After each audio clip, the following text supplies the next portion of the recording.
Untuk memikirkan apa? About discussion. Quid est vita tua? Apa arti hidupmu? Angel, apa arti hidupmu?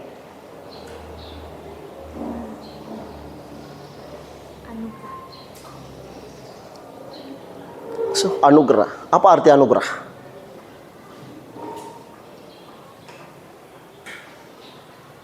If your life is grace, gratia, so how do you do? Jika hidupmu adalah anugerah, jika hidupmu adalah rahmat, grace, gratia, apa yang harus engkau buat with your life, dengan hidupmu? Bersyukur dengan apa segala macam yang saya terima, seperti nafas kehidupan. It's good. Bisa pergi ke sekolah. Oh, it's good. Apalagi? Masih mempunyai orang tua yang lengkap. It's good. Jadi ketika kita menyadari our life anugerah, gratia, rahmat dari Tuhan, maka pertama-tama kita harus mensyukurinya. Bangun tidur pagi, kita masih bisa bernafas, syukur. Kita masih bisa keluar dari kamar, ketemu mama kita, ketemu bapak kita, syukur. Kita datang ke sekolah, ketemu teman, ketemu guru, syukur. Kita ada di kelas, bisa mendengarkan pengajaran dari guru, bisa mengikuti sekolah, syukur. For her, life is worship. Kemuliaan bagi nama Tuhan. And you, Anderson, apa arti hidupmu? Apa makna hidupmu?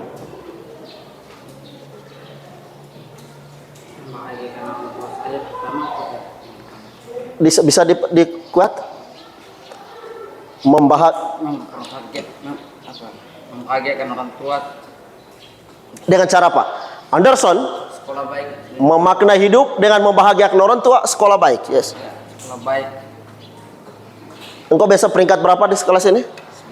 11. Menurut Anda, peringkat 11 itu sudah menjawab pertanyaan apa arti hidupmu? Belum. Kenapa belum? Karena hidup saya seperti tadi, guru-guru membantu mengkerdilai saya minta belajar pada saya rasa. It's okay. Bagus. Kesadaran penting. Silakan masuk. Kesadaran penting. Ya. Kesadaran penting dari Anderson menggugat kita semua, ya. Seluruh siswi-siswa dan guru di sekolah ini, bahwa tindakan mendongkrak nilai tidak benar dan tidak baik, sangat dekonstruktif, tidak membantu siswa untuk berkembang. Setuju? Ya, setuju? Oke, ini sebagai evaluasi penting, good. Ini gugatan dari siswa karena ada kebiasaan mendongkrak nilai. Maka waktu ujian tengah semester kemarin, sebagai rektor saya putuskan bersama PLT kepala sekolah, jangan dongkrak nilai, berilah nilai asli di raport, sebagai bukti bahwa ini hasil asli dari anak-anak ini. Supaya kesempatan apa? Kamu berefleksi, kamu bermenung, dan bertanya secara kritis kepada dirimu. Anderson, you are good. Thank you. Agnes, apa arti hidupmu?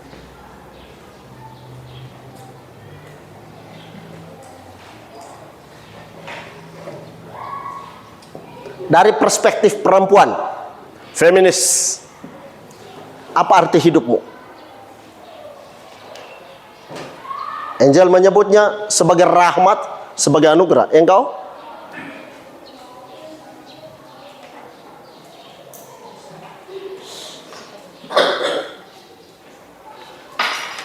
Sambil engkau berpikir, saya kembali ke sini.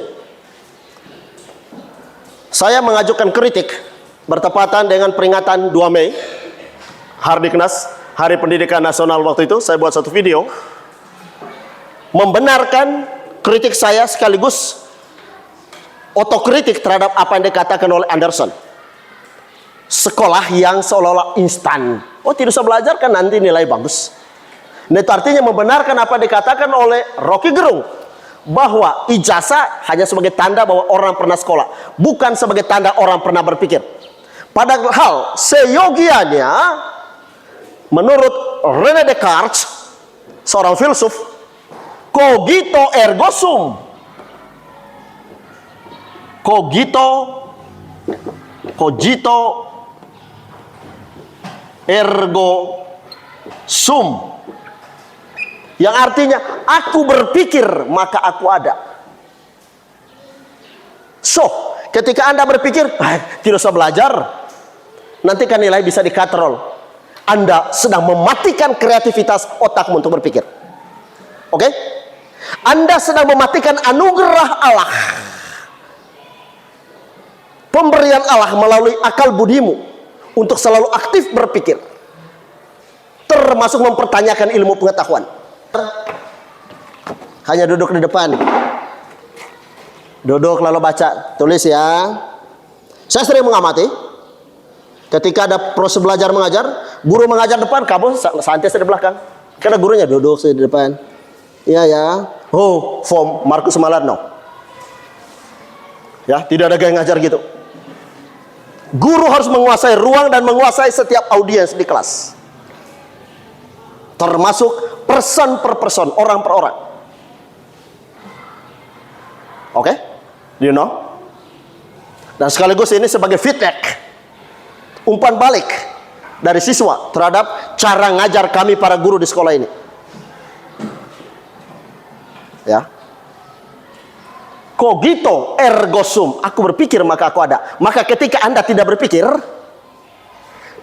otakmu tidak lagi bekerja, lebih baik Anda pergi gali sendiri kubur di luar dan masukkan dirimu, suruh anjing-anjing ini tutup tanah dari atas. Sekarang saya juga menguji aktivitas berpikirmu.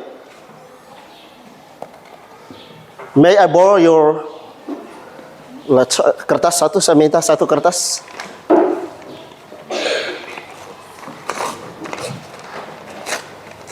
Thank you. Saya akan mengajukan suatu pertanyaan kritis untuk Anda.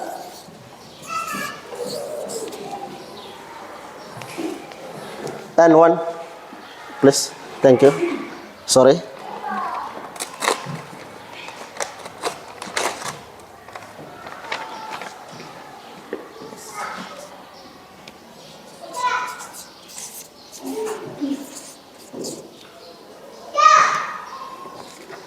Oke.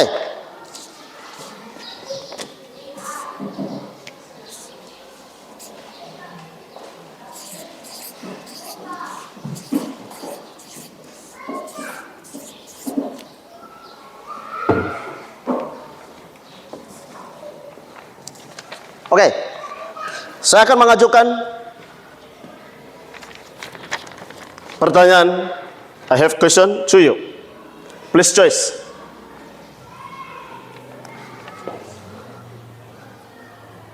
Di tangan kiri saya ada tulisan uang 1 miliar, 1 billion. Di tangan kanan saya ada tulisan God. Jika saya mengajukan pertanyaan ini kepada Anda, di rumah sakit, ini sebagai contoh, for example, di rumah sakit mamamu sakit berat, membutuhkan uang untuk operasi. Dan ketika uang itu ada di meja baru boleh tanda tangan menyetujui operasi. Satu-satunya cara untuk menyelamatkan mamamu harus operasi, tapi harus dibayar. So, pada situasi yang sama, sekarang saya mengajukan pertanyaan kepada Anda. Di tangan kiriku ada uang 1 miliar. Di tangan kananku ada tulisan God. Where you choice? God. Thank you. Wow, saya belum ada merinding. In difficult situation, dalam situasi yang sangat sulit, dia memilih ini. Padahal tadi mamanya dalam keadaan kritis, membutuhkan uang untuk operasi. But she choose God. What reason? Karena dengan bantuan Tuhan mungkin kita bisa mendapatkan yang lebih baik. Dengan bantuan Tuhan kita juga bisa mendapatkan kesembuhan dan bisa mendapatkan uang untuk membayar rumah sakit. Wow, good answer. Applause for him. Wow, hebat. Wow. Di kertas ini tadi ada God and money. 1 billion money. But she is choice God. Dia pilih Tuhan. Dengan jawaban yang luar biasa. Dengan memilih Tuhan, pasti dijamin baik uang maupun keselamatan untuk mamanya. Wow. Biasa peringkat berapa di kelas? Wah, good. Thank you. Pantas. Jawaban seorang pemikir. Ternyata namamu siapa? Margareta, selalu the number one in our class. Tepuk tangan luar biasa. Ya. And you, Ateng, apa makna hidupmu? Apa makna hidupmu? Sejak engkau meninggalkan kampung tercinta, kampung kita, kampung Mosun, 2 tahun yang lalu, dan menginjakan kaki pertama di tempat ini, apa yang engkau pikirkan? Dan apa yang engkau rencanakan dan apa yang engkau harapkan bagi masa depanmu? Saya pikirnya saya sampai sini supaya adik-adik saya yang di kampung merasa bagus, dan sepulang saya akan bilang orang, oh SMP sini itu bagus, jadi harus dong ikut apa yang saya buat. Wow, good. Dia tidak hanya berpikir untuk dirinya, tetapi dia malah memikirkan dia akan menjadi Yohanes Pembaptis, menjadi perintis jalan, role model untuk adik-adik di belakangnya. Wow. Wow. Good. Ateng, hebat ya. Tapi kelihatannya engkau belum berhasil membimbing Dangkor.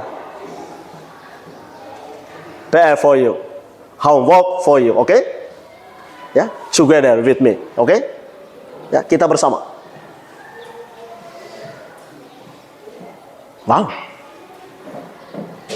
It's good.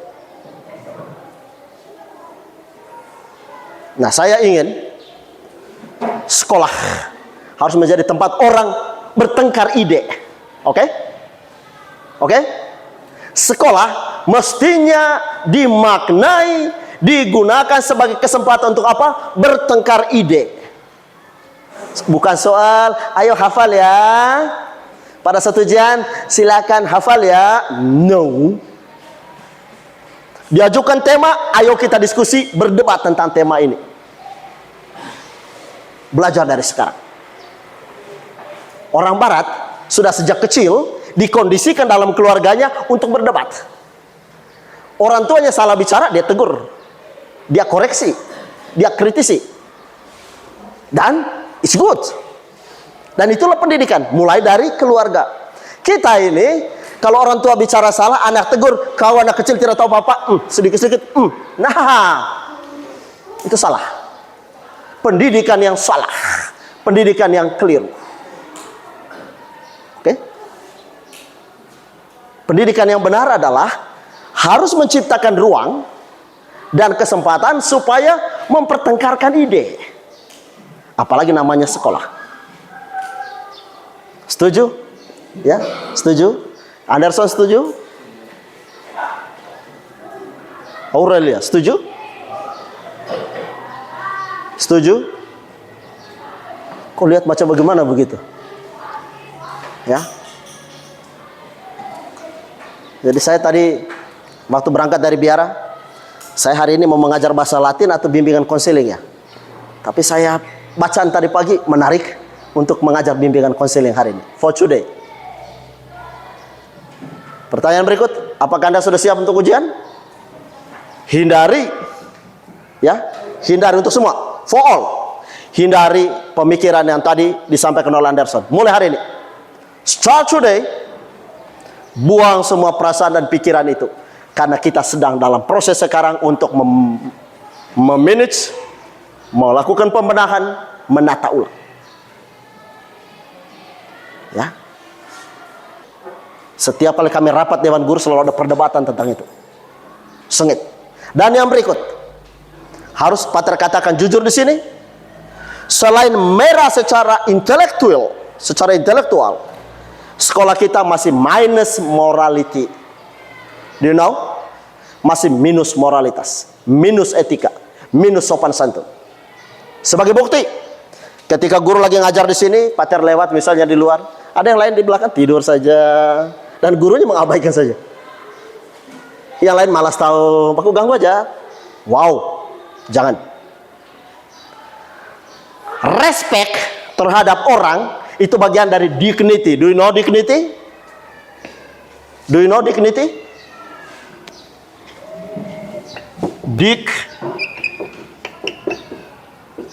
Do you know dignity? Dignity, martabat. Oke? Martabat. Respect, hormat kita kepada guru, hormat kita kepada yang lebih tua, hormat kita kepada sesama, itu bagian dari our dignity, martabat kita. Keluhuran martabat, keagungan budi kita, kesejatian manusia amat tergantung pada bagaimana respect kita kepada orang lain.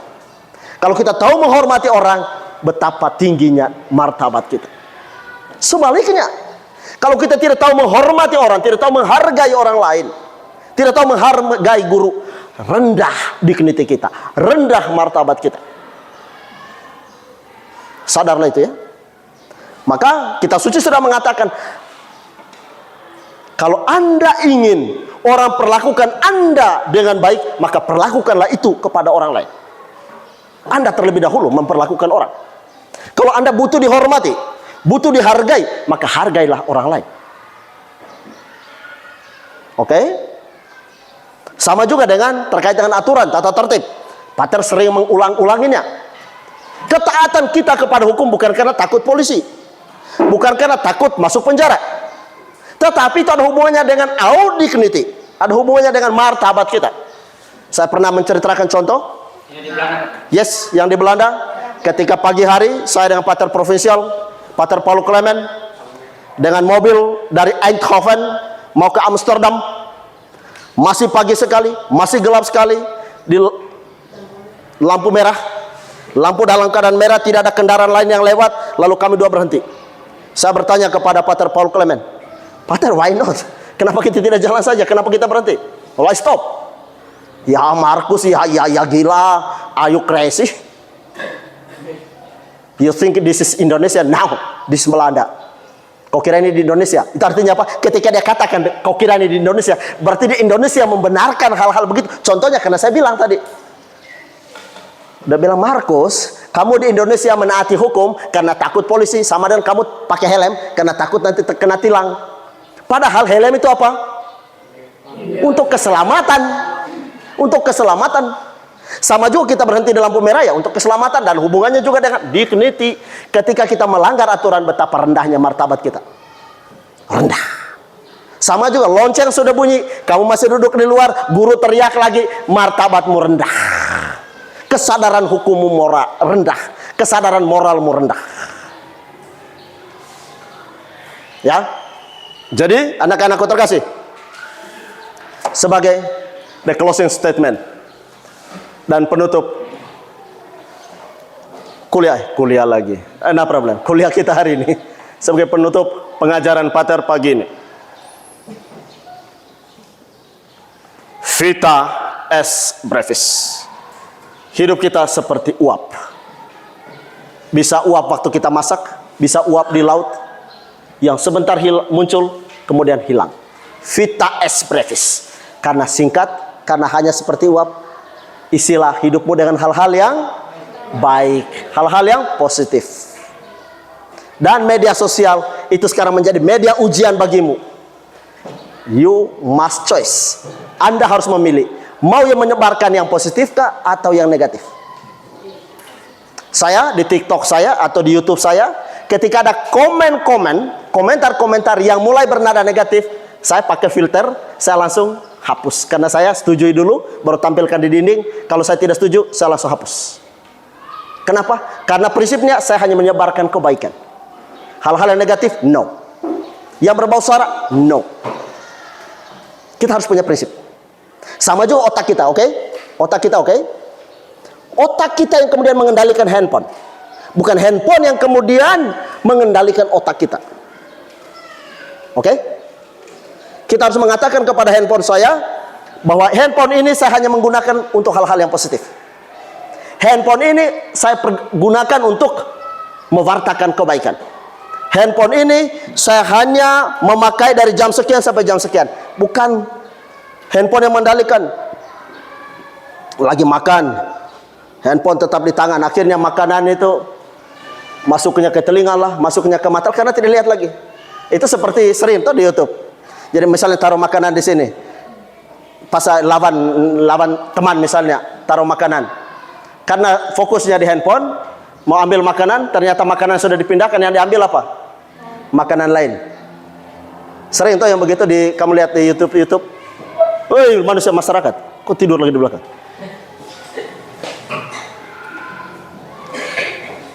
Jadi itulah beberapa hal penting yang Pak tersampaikan sebagai bimbingan konseling untuk hari ini. Selamat mempersiapkan diri untuk ujian kenaikan kelas. Semoga Anda semua naik kelas dan siap untuk duduk di kelas 9 dan mempersiapkan diri untuk ujian akhir.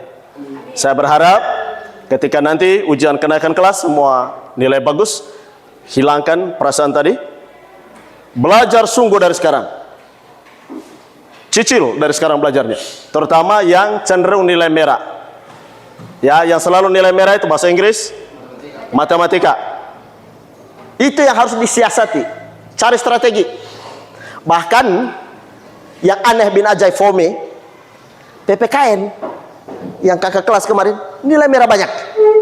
PPKN merah, kok bisa ya? Itu karena tadi meremehkan. Buang jauh-jauh itu ya. Gantilah dengan sekarang saya menjadi pribadi yang berpikir. Oke?